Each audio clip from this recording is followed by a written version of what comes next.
Hey everybody, FreezeFlame back with the experiments of Twilight Sparkle. This is chapter 3, and warning adult content, blah blah blah. Continuing. Miss Sparkle continued with the party pony. By now, Pinky had lost a significant amount of nutritious carrying bodily fluid, as was evident by the red puddle on the floor below her.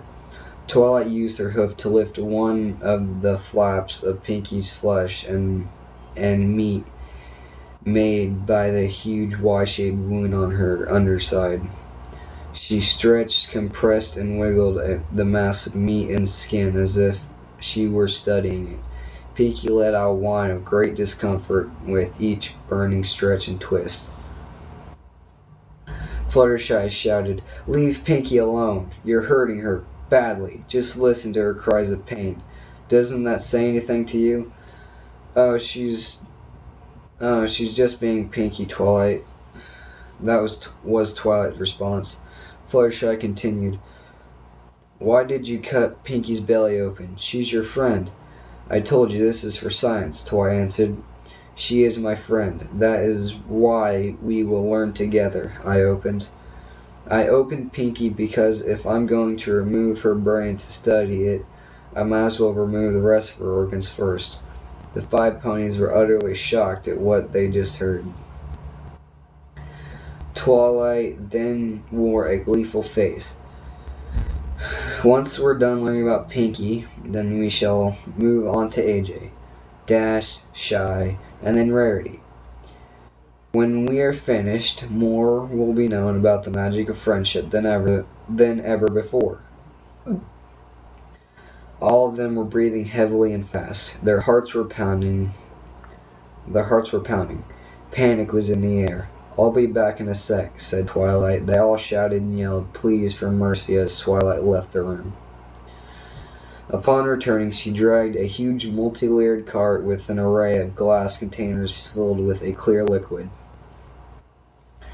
The 5 ponies were petrified at the freaky and unnerving sight before them. Some jars had active pony organs already inside them. The hearts were still beating, the lungs were still expanding and compressing, stomachs were still contracting their muscles as if the liquid in the containers was some sort of bioelectricity inducing substance. The glass bottles had labels on them. They labeled the type of organs that were in them and the ponies they belonged to.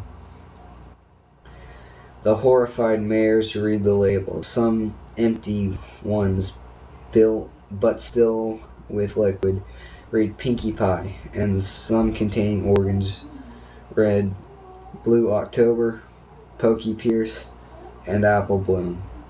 Applejack's world was further crashing down.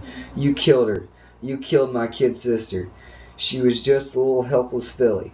Tears were flowing down her cheeks. The killer explained, "Well, yeah, I needed to practice before I got Pinky." Much of science is trial and error. AJ's throat moistened and she found it hard to swallow. All sorts of intense emotions ran through her. Shock, fear, despair, rage. "You know," Twilight went on, "this is interesting. It's interesting. This taboo of society. Ponies are always more sensitive about young fools being hurt and killed. Why do you think that is?" Twilight looked around at everyone. "And finally, we can start the lesson." Twilight grabbed a huge metal silver nail and hammer from the open metal case. Pinkie Pie didn't want to know what the unicorn was going to use them for. "Twilight, no, please, no." After resting the nail's tip inside one of the flaps of meat, Twilight leaned over and kissed Pinky on the forehead. As she swung the hammer, it hit its target. The nail pinned down Pinkie Pie's flaps of skin on the table. The nail rested in a hole pre-embedded on the table. Pinkie Pie yelled in pain. Pinkie Pie felt a high concentration of activated pain receptors. Twilight took 2 more out and hammered them to pin down the flaps more securely. Pinkie Pie let out a high-pitched shriek with each sudden blood-squirting stab into the meat and flesh. She took 3 more nails and did the same to the flap on the pink pony's other side. This left Pinkie's ribcage and bottom organs exposed. Rarity felt nauseous, but Twilight wasn't finished. She took out a small circular saw out of the box. It was a bone cutter. She turned it on and pushed the spinning saw into the bottom of Pinkie's blood-covered sternum. The loud cutting noise could be heard throughout the dungeon, sawing straight up through the hard chest bone. Countless red drops sprayed into Pinkie's tear-soaked face on Twilight's white surgeon's apron and mask. The crying, begging, and pleading for the purple unicorn to stop from the 4 other ponies were relentless. Applejack pleaded, "Anything, anything, anything at all. Name it, we'll do it. Please just stop this." Dash implored, "No, no, no, more, no." Rarity shouted, "We love you, Pinkie. We'll get you out of this, we swear." Flasheye was, of course, crying the hardest. "Pinkie Pie is your friend. How could you do this to poor Pinkie? Please, put her back together." But they didn't seem to faze Twilight at all, except for her horn, which looked as though it sharpened.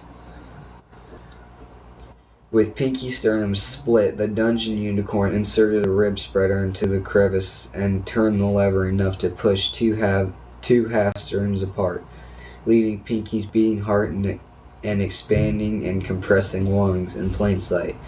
Pinkie was too frightened to look down. Twi locked the lever in place. Next, she brought out what looked like a huge basting bulb and explained, "See this? It contains alcohol. I'm going to pour it all over your exposed internal organs to prevent infection." "You don't expect me to experiment on infected organs, do you? This is going to sting. A lot. Brace yourself." "No, no, Twi, no." Pinkie spoke weakly from the blood loss, her face wet with blood and tears. As if Twilight didn't even hear her, she squirted the infernal liquid all over poor Pinkie Pie's bare inside. Sting! The pain was so intense, it was like nothing she had ever suffered before. Deafening, blood-curdling screams of sheer agony echoed off the cave's walls. "This is not right," cried the suffering mare. Twilight repeatedly rubbed her cheeks against her sobbing victim and gave some kisses in between.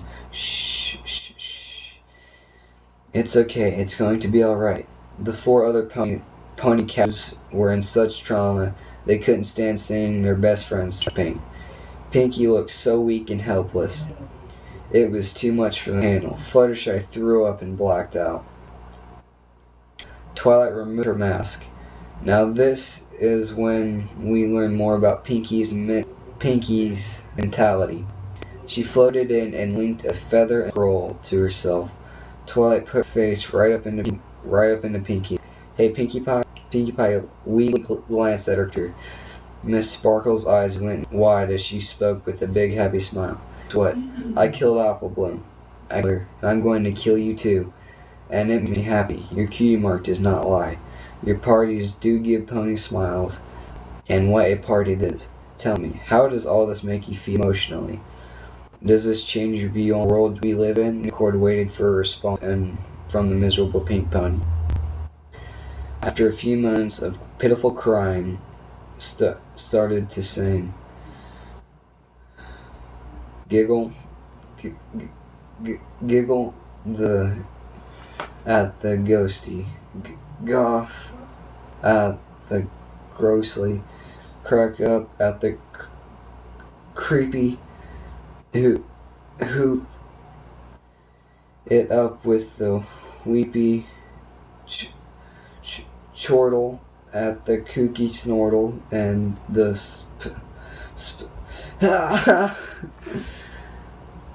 Then she finished. Twilight spoke with intrigue. Interesting. You truly are the carrier of the element of laughter. But laughing can only help you so far in dire situations like this. And you need to learn that. Twilight's irises fluctuated between dark red and bright red as she picked up the bone cutter. She started sawing around one of Pinky's hind legs just above the knee. Pinky screamed from the painful slicing of her muscle. She felt like she could do nothing to stop this, not even laughing. With more blood splattered, the spinning blade cut the bone thin enough to snap, which was exactly what Twilight did. And the pink leg fell to the giant tree trunk floor, making another mess of blood. Twilight Sparkle squirted more stinging alcohol onto the newly made injury and the severed leg.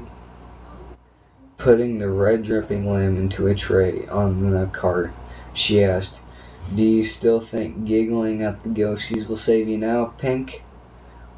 Pinky gave up hope. No. Twilight addressed everyone, making sure that they were all listening. That's it. We all learned something about our friend Pinkie Pie. And that is that under such horrific circumstances like this, she concludes that laughter will not always make monsters disappear. But we are not done. There is more to be learned about Pinkie. When she finished, she put back on her surgical mask and readied the glass containers and sterilized her hooves. The ponies made one last attempt to reason with the heartless horse. Applejack tried first. "Twi, you don't have to do this. It's not too late. Just stitch Pinkie back together." Dash spoke. "Yes, Twi, she's your friend. We know you really don't want to do this." Rarity was next. "We don't know what has gotten into you, but please let us help you. We can help. We love you, dear." Twilight was grateful for the offer. "Thank you all. You are my dear friends." Then there was a spark of hope in them. Twilight's eyes turned an even brighter red than before. "But there is nothing wrong with me." Every pony's heart sank. Then came the begging and sobbing again. Twilight Twilight did not seem to care as she opened up the bottle and grabbed Pinkie's stomach. Pinkie Pie felt sick to the stomach. That is until Twilight gave it a good yank out of her carrying with it part of the esophagus. "Ugh," Pinkie reacted. Twilight immediately put that digestive organ into the perceptive fluid-filled jar and closed the lid. Pinkie Pie made a discovery. Twilight made a discovery. "Well, you had a big stomach, which is to be expected since you ate a lot of goods." Twilight went for her liver next. This organ is rich with blood. Twilight proceeded with the pancreas, gallbladder, spleen, and small